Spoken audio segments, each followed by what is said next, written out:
오늘은 강원도 원주에 있는 다윗세대에 다녀왔습니다. 학교를 위해 기도한다는 문구가 눈에 띄네요. 다윗세대에는 하나님의 어떤 이야기가 있을지 궁금합니다.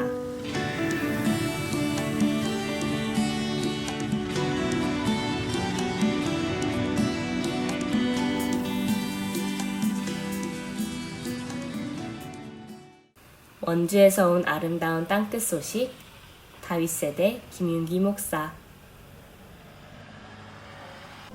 저 멀리 김윤기 목사님이 보이는데요.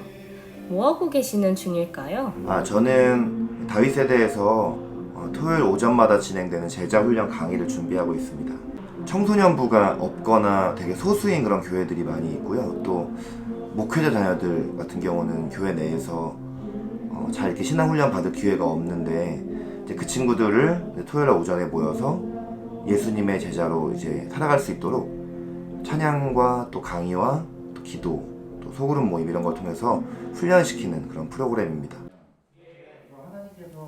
제자훈련을 받을 기회가 없는 청소년 친구들을 데리고 제자훈련을 하신다는 김윤기 목사님.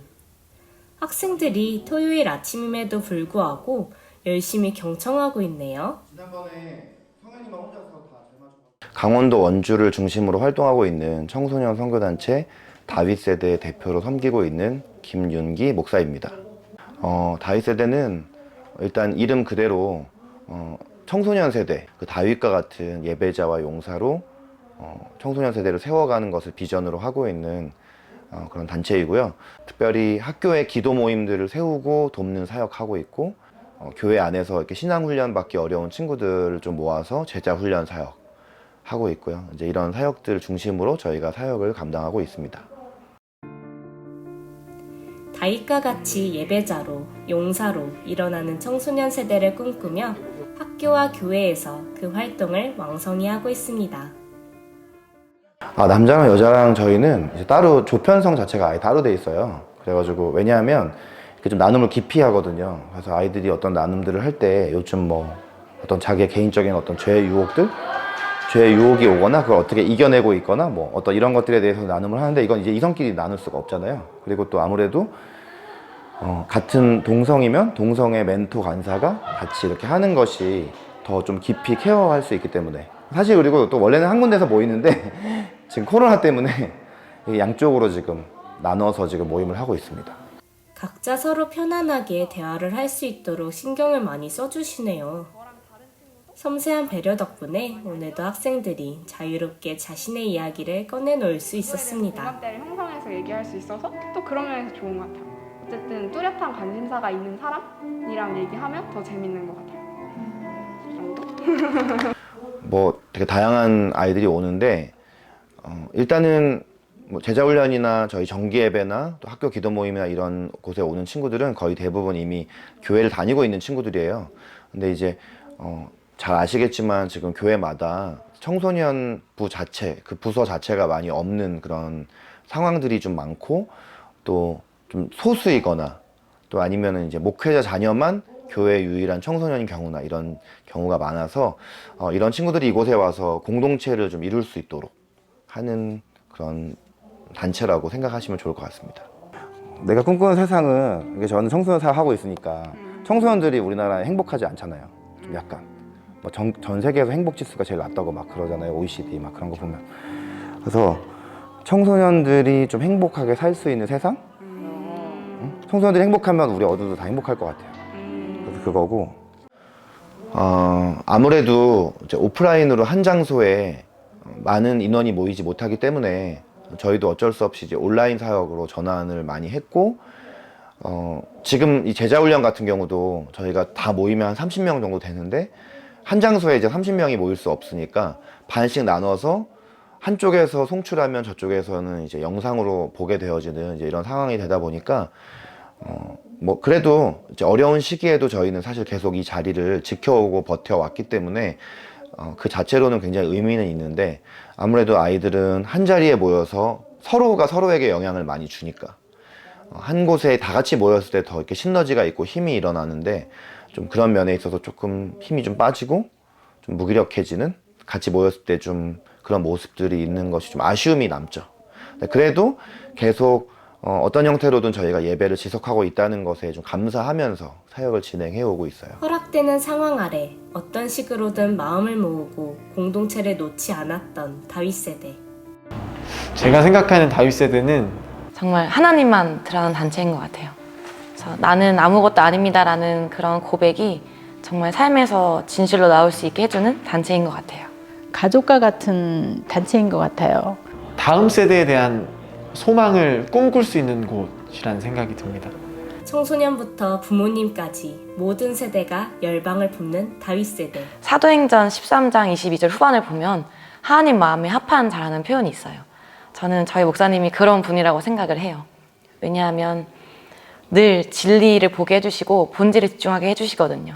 그래서 저희 목사님은 항상 한결같으신 것 같아요. 정말로 순수한 마음으로 하나님을 사랑하는 분이다라는 생각이 들어요. 사실 아무도 가고 싶지 아니하는 길, 쉽지 않은 이 길을 21년이라는 시간 동안 걸어왔다라는 것 자체가 정말 목사님이 하나님을 순수하게 사랑하지 않았으면 이 길을 올 수 없었다라고 생각을 하거든요. 그래서 목사님은 정말로 하나님을 순수하게 사랑하는 사람이다 라는 생각이 듭니다. 목사님은 정말 하나님 앞에서 잘하고 싶은 분인 것 같아요. 그리고 사역을 하는 거와 일상생활에서도 정말 잘하고 싶은 그런 마음이 늘 있는 분인 것 같아요.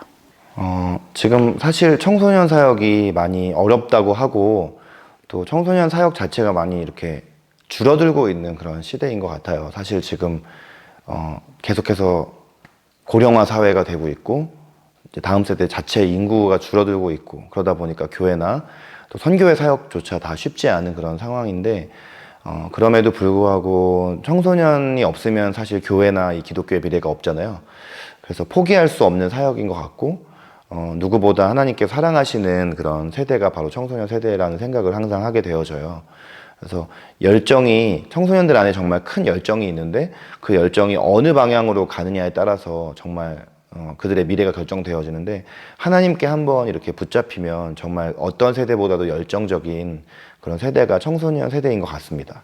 요즘 아이들은 어디서 이렇게 사랑한다 뭐 혹은 뭐 어떤 그런 격려와 위로와 또 사랑의 메시지를 잘 못 듣는 것처럼 저는 보이거든요.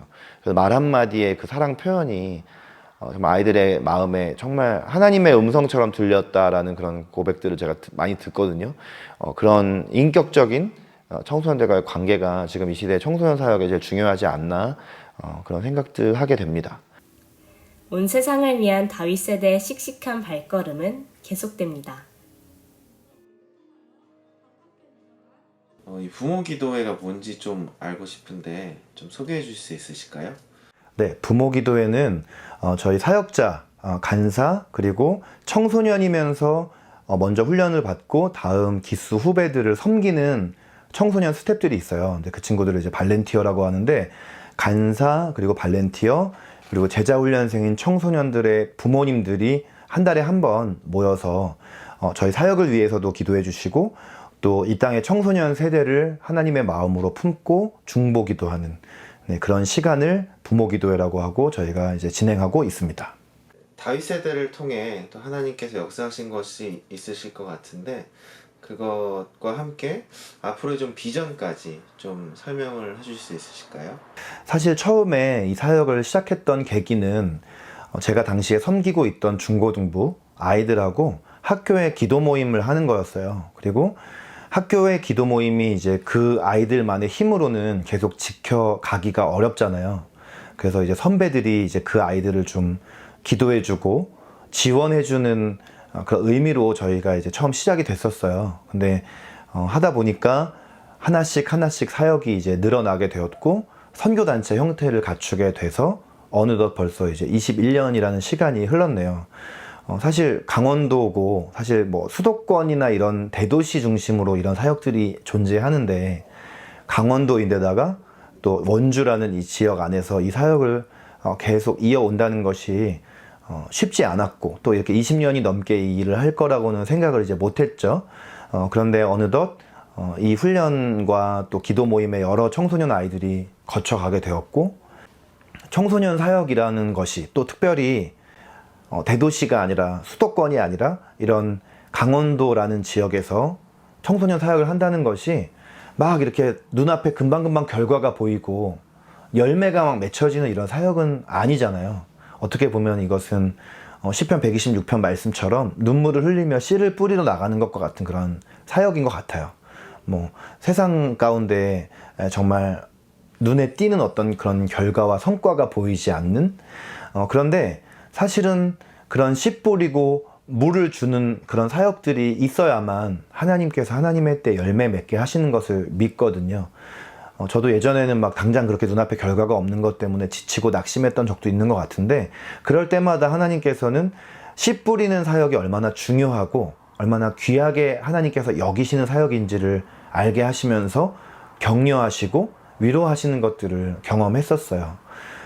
앞으로도 아마 저는 또 일본이라는 곳에 사역한다는 것 역시도 그런 사역일 것 같아요. 그런데 그 씨 뿌리는 사역의 소중한 것을 제가 너무나 알고 또 한 20년 이렇게 넘게 사역하다 보니까 20년 전에 씨 뿌렸던 그 대상이 되었던 청소년 아이들이 지금 어른이 되어서 얼마나 또 그리스도인으로 아름답게 살아가고 있는지를 이제 보게 되면서 이 씨 뿌리는 사역이 정말 귀한 사역이고 감사하고 영광스러운 그런 사역이구나 이걸 깨닫게 됩니다. 그래서 앞으로도 저는 계속 이 씨 뿌리는 하나님의 일을 해 나갈 생각이고요. 또 많은 이 길에 함께 가는 많은 분들이 또 일어났으면 좋겠다 이런 소망을 가지고 사역하고 있습니다. 다윗 세대가 일본 선교에 연결되게 된 계기나 어떤 그런 것들이 있을까요? 저희가 2009년부터 2016년까지 훈련받은 아이들이 훈련 코스 안에 아웃리치 과정이 있어요. 근데 그 아웃리치를 일본 쪽으로 하나님께서 연결시켜 주시더라고요. 그래서 저희가 수차례 청소년들과 청년들이 함께 일본 간사이 지역으로 아웃리치를 매년 2월마다 그렇게 갔었죠. 근데 계속 그렇게 아웃리치를 인도하다 보니까 제가 좀 일본 선교 훈련을 받아야겠다 이런 마음의 소망함이 좀 들더라고요. 그래서 제가 2017년에 알타이 선교회에서 하는 일본을 알자 스쿨 1기에 훈련을 받게 돼요. 근데 훈련을 통해서 일본의 상황, 특별히 일본의 영적 상황에 대해서 알게 되면서 굉장히 일본에 대한 하나님 아버지의 안타까운 그런 마음들이 제 안에 있더라고요. 특별히 일본 자체가 기독교인이 굉장히 소수잖아요. 근데 그 중에서도 다음 세대 어린이 청소년들은 더욱 소수거든요. 그들을 위한 사역도 거의 없고.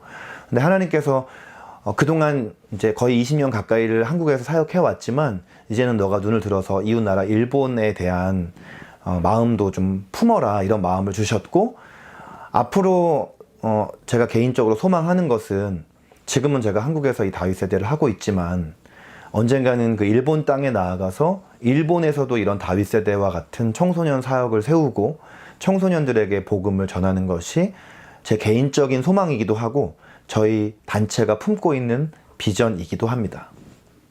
하나님을 전하는 것이 선교이기 때문에 먼저는 하나님을 정말 사랑하는 사람이 선교할 수 있다고 생각하고요. 하나님이 그 땅 영혼들을 정말 사랑하기 때문에 그 사랑에 반응해서 내가 나가는 것, 그것이 선교인 것 같아요. 저도 청소년들을 원래 막 좋아하고 사랑하고 이랬지 않았었거든요. 근데 어느 순간 제가 하나님을 만나고 나서 보니까 청소년 시기에 정말 좀 눌려 있었고 소심했고 혼자 울고 있었고 막 인생을 거의 포기하고 싶었던 그런 저를 사랑하셨던 하나님을 이렇게 알게 되었어요. 내가 하나님 너무 어려울 때에도 하나님께서 나를 포기하지 않고 보고 계셨구나. 그 마음이 제 안에 있으니까 그 눈으로 청소년들을 보니까 사랑스러운 마음이 들더라고요. 정말 세상의 눈으로 볼 때, 그냥 눈으로 보여지는 있는 그대로 볼 때에는 참 부정적으로 볼 수도 있는 그런 친구들도 있는데 하나님의 눈으로 보니까 그들을 정말 사랑하게 되었고 사랑하니까 거기서 사역이 이루어지고 선교가 이루어지더라고요. 저는 그래서 선교는 사랑이다. 하나님을 향한 사랑, 그리고 하나님께서 사랑하시는 그 땅에 있는 영혼들을 향한 사랑. 저는 그렇게 정의 내리고 싶습니다. 목사님, 제가 참 많이 어리고 부족한데 늘 사랑으로 붙잡아 주시고 참아 주셔서 감사합니다. 제가 지금까지 성장할 수 있었던 이유는 다 목사님 덕이고 제가 목사님의 제자였던 사실이 제 평생의 감사이고 자랑입니다. 감사하고 사랑합니다. 목사님 이제 건강도 챙기실 연세가 되셨고 또 이제 워라밸이라고 하잖아요. 저도 직장 생활하면서 그 직장과 일상생활에 대한 균형을 많이 강조하고 있거든요. 그래서 목사님도 사역과 또 일상생활 자신만의 시간을 균형을 맞추면서 또 사역에도 더 집중하면서 건강을 많이 챙기셨으면 좋겠습니다. 우선은 21년 동안 이 쉽지 않은 길을 걸어오신 목사님을 너무나 격려하고 위로하고 싶고요. 너무나 감사하고 그리고 목사님께서 21년 동안 걸어오셨듯이 저 또한 부끄럽지 않게 사역하는 사역자가 되겠습니다. 목사님 사랑합니다. 감사합니다. 원주에서 온 아름다운 땅끝 소식. 온 세상을 위한 다윗 세대.